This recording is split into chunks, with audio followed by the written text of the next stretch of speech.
Mesdames et messieurs, bonjour et bienvenue dans ce journal. En séjour à Kolwezi, le chef-lieu de la province de Lualaba, le chef de l'État, Joseph Kabila Kabange, a présidé ce mercredi la cérémonie d'ouverture de la 3e conférence minière de la RDC. L'événement a été marqué par la présence de plusieurs invités de marque, notamment le Premier ministre Bruno Tshibala et plusieurs personnalités du monde minier, Kibamso Moïsa. Après Lubumbashi en 2013, Goma en 2014, c'est au tour de Kolwezi, chef-lieu de la province du Lualaba, d'abriter les travaux de la 3e édition de la conférence minière de la République démocratique du Congo du 12 au 14 septembre 2018. Présidé par le chef de l'État, Joseph Kabila Kabange, les assises sont organisées dans le magnifique cadre du complexe scolaire Ewabora. Accueilli par le ministre des Mines, Martin Kabweloulou, et le gouverneur du Lualaba, Richard Mouyej-Manguez, le président de la République a été vivement salué par l'assistance à la cérémonie d'ouverture de la conférence, parmi laquelle les premiers ministres Bruno Tshibala, des chefs des institutions de la République et plusieurs invités de marque, notamment ceux du secteur minier. La conférence minière de la RDC est un important forum annuel initié par le président de la République. L'exploitation minière en RDC face aux impératifs du changement durable des zones productrices est le thème principal de la 3e édition, une matière qui intervient à point nommé en rapport avec le nouveau code minier promulgué par le chef de l'État. Ces codes qui impliquent des obligations relatives à la contribution de l'opérateur minier au financement des projets de développement communautaire. Le président de la République l'a déclaré dans son discours d'orientation, mettant en exergue les responsabilités sociales des sociétés minières, la participation des Congolais dans les capitales minières, le paiement effectif de tous les droits dus à l'État. Point n'est besoin de rappeler à cet effet que l'exploitation rationnelle de nos ressources minières a pour vocation de jouer un rôle important dans le développement de notre pays. Et à juste titre, le secteur minier est considéré comme porteur de croissance de notre économie. Ma préoccupation a toujours été de voir cette croissance se refléter sur l'amélioration du vécu quotidien de notre population dans son ensemble, partant tout naturellement de celles situées dans les zones productrices de minerais. Le gouvernement devra de son côté s'acquitter des obligations de facilitation en libérant toutes les lourdes charges liées notamment aux tracasseries administratives, policières et douanières. Le chef de l'État l'a souligné et il a aussi mis l'accent sur la lutte contre l'utilisation des enfants dans les mines. La libéralisation dans les secteurs miniers ne vise pas à écarter les entreprises publiques qui ont reçu tous les encouragements du chef de l'État.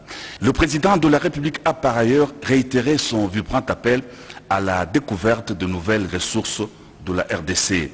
Bien auparavant, le gouverneur du Lualaba, Richard Mouyej, avait dans son mot de bienvenue exprimé la fierté de sa province qui a accueilli chaleureusement le président de la République après 3 longues années et qui organise ce jour la 3e édition de la conférence minière. Cette dernière se tient dans un contexte particulier dû au découpage administratif du territoire national. Les résolutions de la 3e conférence minière vont à coup sûr impacter sur le développement du Lualaba, a indiqué le gouverneur Richard Mouyej. Pour le conseiller principal du chef de l'État au collège des mines, Ongendanga, la conférence minière de la RDC s'inscrit dans la série des options prises par le président de la République de faire bénéficier les richesses de la RDC aux filles et fils du pays. La conférence minière est le fruit d'une tradition qui a vu le jour au ministère des Mines par la matérialisation de la volonté, l'engagement nationaliste et patriotique du chef de l'État, Joseph Kabila Kabange. Le ministre des Mines, Kabweloulou, l'a indiqué dans son intervention à la cérémonie d'ouverture de la conférence minière de Kolwezi qu'il a débaptisé la capitale du cobalt. Après la cérémonie d'ouverture de la 3e édition de la conférence minière de la RDC à Kolwezi, le chef de l'État, Joseph Kabila Kabange, a visité dans les complexes scolaires Ewabora, cadre de la manifestation, et quelques stands des opérateurs miniers. Blaise Manzanza, commentaire. Contrairement aux 2 éditions précédentes, la 3e édition de la conférence minière de la République démocratique du Congo, ouverte mercredi 12 septembre 2018 par le chef de l'État Joseph Kabila Kabange, a connu une innovation particulière. La création d'un centre d'exposition où les sociétés minières et autres ont exposé l'échantillon des richesses potentielles que regorge la République démocratique du Congo. Après l'ouverture officielle des travaux de ces forums, le chef de l'État a procédé à la visite des stands de ces grands centres d'exposition situés au complexe Ewabora, ancienne Athénée royale de Kolwezi, devenu pour la circonstance un cadre d'attraction et d'échange entre investisseurs congolais et étrangers. Suivant les explications du gouverneur du Lualaba, Richard Muyej Manguesmans, le président de la République, Joseph Kabila Kabange, s'est arrêté au buste de Musée Laurent Désiré Kabila, symbole, un cœur d'acier pour les générations de bâtisseurs, selon la population du Lualaba. Le président Joseph Kabila Kabange a également découvert parmi les exposants une voiture électronique fabriquée grâce aux minerais produits en République démocratique du Congo. Ces matières premières qui désormais doivent réduire l'écart entre l'immensité des richesses et la précarité des communautés locales, a souligné le chef de l'État Joseph Kabila Kabange lors de son discours d'orientation. Cette initiative du chef de l'État a été saluée par les exposants.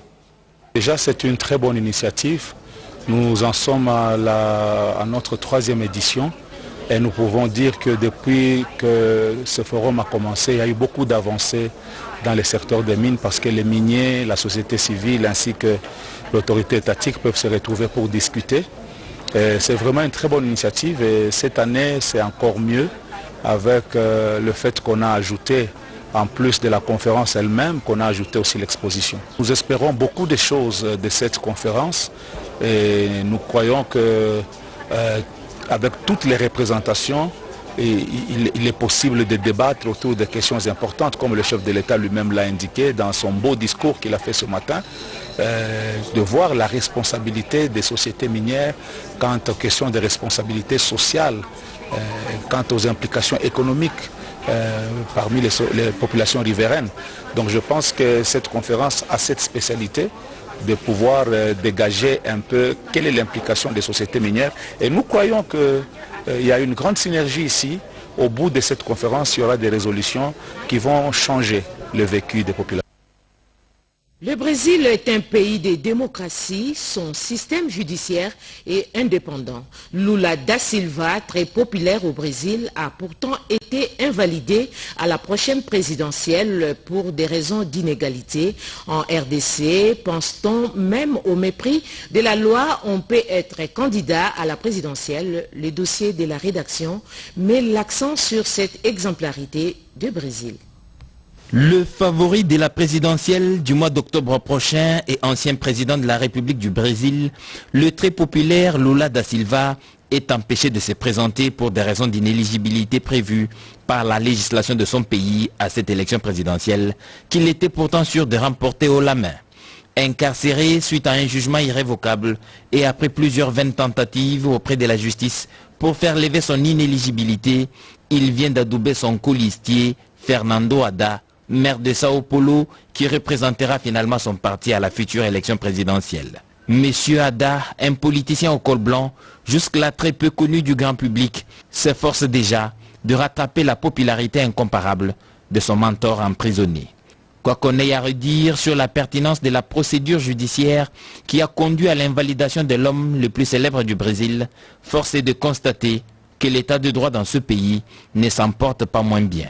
On est loin, très loin de l'agitation entretenue, même par des étrangers non concernés par le processus électoral en République démocratique du Congo, au motif que leurs hommes liges, frappés d'inéligibilité par la législation congolaise, ont été invalidés par la centrale électorale ou la justice congolaise. On sait que l'opposition congolaise n'a pas été à mesure de se doter d'un porte-parole constitutionnel depuis 2007. Pire, elle a été incapable de se mettre d'accord sur un programme et une candidature unique, préférant pérorer sur les questions périphériques comme la machine à voter et d'imaginaires atomes crochus entre les institutions en charge des élections et la majorité. À ce sujet, on aura remarqué que sur la vingtaine de candidats présidents de la République retenus par la Cour constitutionnelle, un seul est issu des rangs de cette majorité, tous les autres faisant partie de l'opposition. De ce simple fait, l'allégation selon laquelle la centrale électorale et la Cour constitutionnelle favoriseraient la majorité au pouvoir est un grossier mensonge. La plupart des leaders de l'opposition radicale congolaise, qui semblent incapables de résister à une sorte de syndrome autocratique, rament à contre-courant à la quête d'une impossible transition dont ils ont même oublié qu'elle serait, le cas échéant, anticonstitutionnelle et illégale. Il ferait mieux de s'inspirer de l'exemple du Brésilien Lula da Silva qui vient de donner une belle leçon d'élégance démocratique à ceux qui sont habitués à ne pas s'incliner devant les lois lorsqu'elles sont contraires à leurs intérêts mesquins. La Constitution de la République démocratique du Congo n'a pas été adoptée et promulguée pour n'être respectée que par un camp et pas par un autre. C'est une question de bon sens élémentaire. Autre titre d'actualité, au Kasaï oriental, le choléra vient de faire de nombreuses victimes. Aussitôt informé, le ministre de la Santé y est allé. Oli Ilunga a visité les différents centres de santé de Mbujimayi où sont hébergés les malades. Guy Matundu. Le choléra menace le Kasaï oriental. Pour endiguer cette énième épidémie dans la région, tous les acteurs impliqués dans la riposte se sont retrouvés autour du ministre de la Santé en séjour à Bakwanga.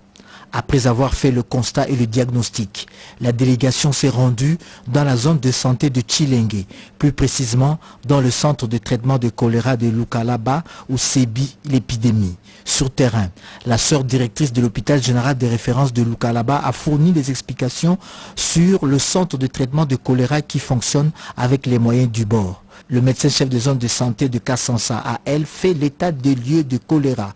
160 cas ont été répertoriés, dont 11 décès. La mobilité de malades, la désinfectation des ménages et la rémunération du personnel médical sont autant de problèmes liés au fonctionnement de la zone de santé de Kassansa, sans oublier la consommation de l'eau polluée. Oli Ilunga Kalenga a demandé l'observance stricte des règles d'hygiène, la chloration de sources d'eau. À Luamenga, zone de santé de Tshilenge, 812 cas ont été enregistrés et une trentaine de morts. 10 couples de rhinocéros, espèces animales très protégées, sont arrivés dans le parc animalier de la vallée de l'Antsélé. Ce programme de repeuplement des rhinocéros réalisé grâce à la coopération Zimbabwe-RDC et l'ICSN, Gilles Lombo et Nadine Kilocho.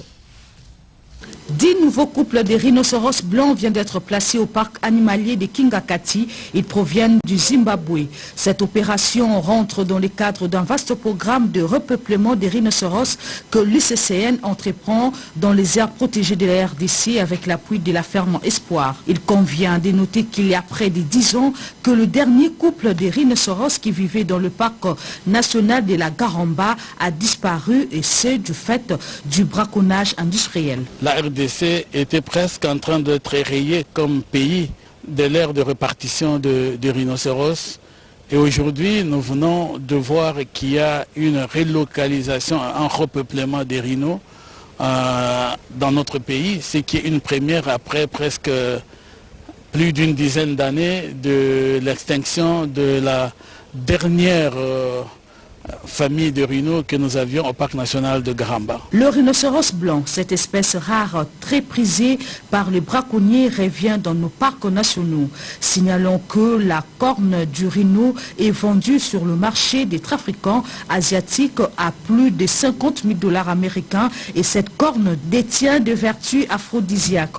Voilà pourquoi il est très recherché par les braconniers. Désormais, les touristes pourront à nouveau contempler les rhinocéros dans les aires protégées de la République démocratique du Congo.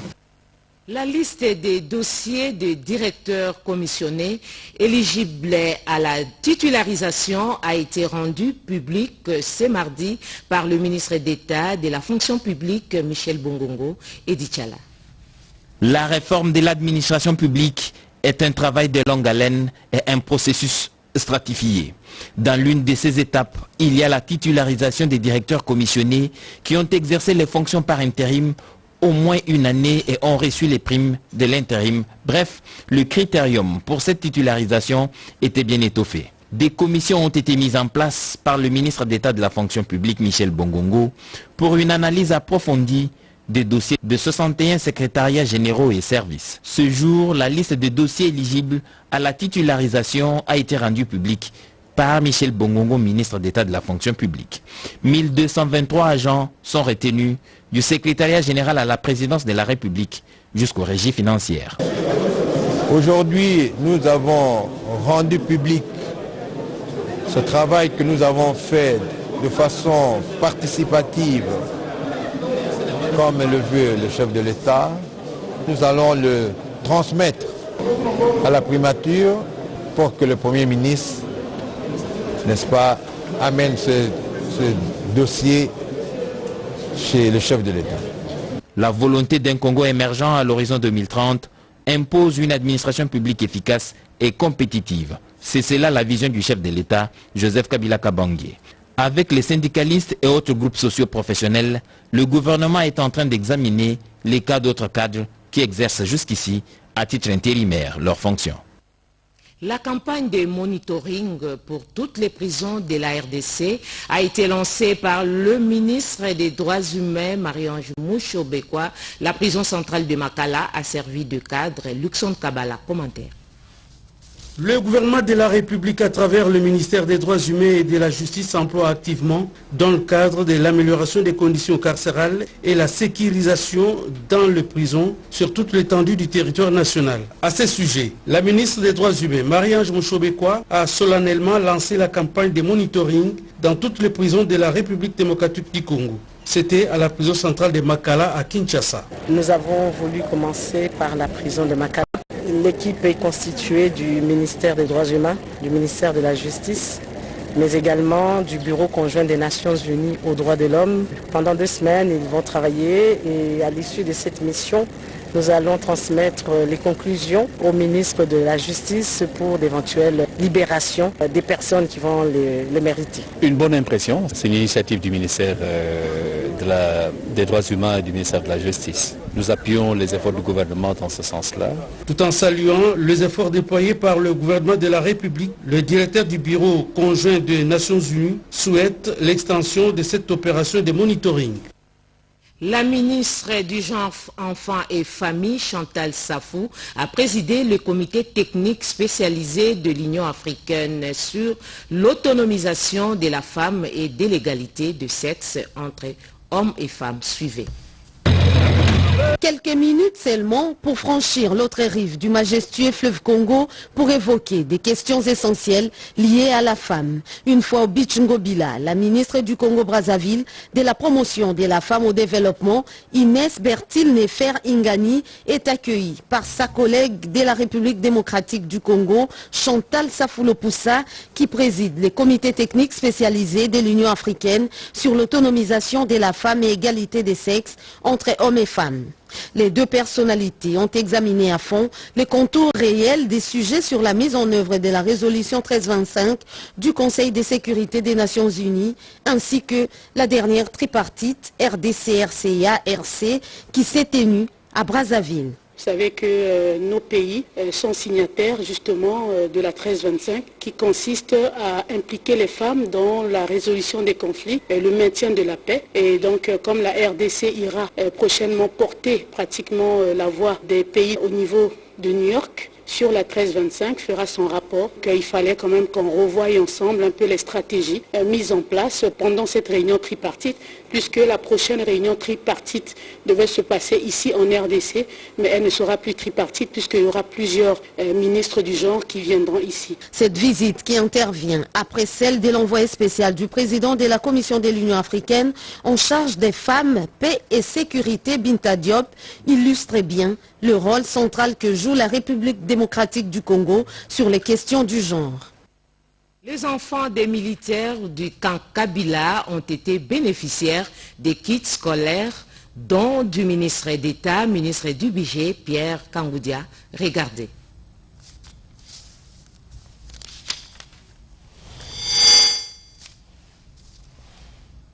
Le ministre d'État, ministre du Budget Pierre Kangou Diambaye est allé au camp Kabila dans la commune de Lemba. C'est mardi 11 septembre 2018. Sur place, il a remis le kit scolaire aux enfants de militaires pour leur faciliter une bonne rentrée scolaire. Ces kits est composé de cahiers, des stylos, des sacs à dos et autres. Une façon pour lui, étant que parent, d'assister cette tranche d'âge utile à la société et pour l'avenir. Le bénéficiaire de ces dons n'a pas manqué à remercier l'homme social, l'homme de terrain Pierre Kangou Diambaye pour cette marque de générosité à leur égard. Nous avons réuni toutes les mamans de camp Kabila, camp Bumba et camp Vitamine. Ce sont les camps des soldats et policiers. Nous n'avons pas commencé aujourd'hui. Comme l'année passée, dans la même salle, nous avions procédé à la distribution des fournitures scolaires à l'occasion de la rentrée scolaire pour soulager tant soit peu ces familles qui comptent parmi des familles démunies afin d'aider les enfants des militaires, les enfants des policiers à pouvoir mieux fréquenter les établissements scolaires. La Fondation Pierre Kangou Diambaye a pour mission, entre autres, d'assister les enfants militaires, de veuves et orphelins.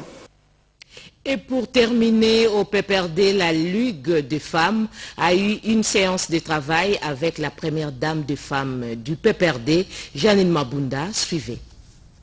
C'était une séance de travail qu'avait convoqué la première dame du PPRD à la personne de Madame Janine Mabunda en rapport aux installations qui doivent être faites dans différentes provinces et en rapport aux élections.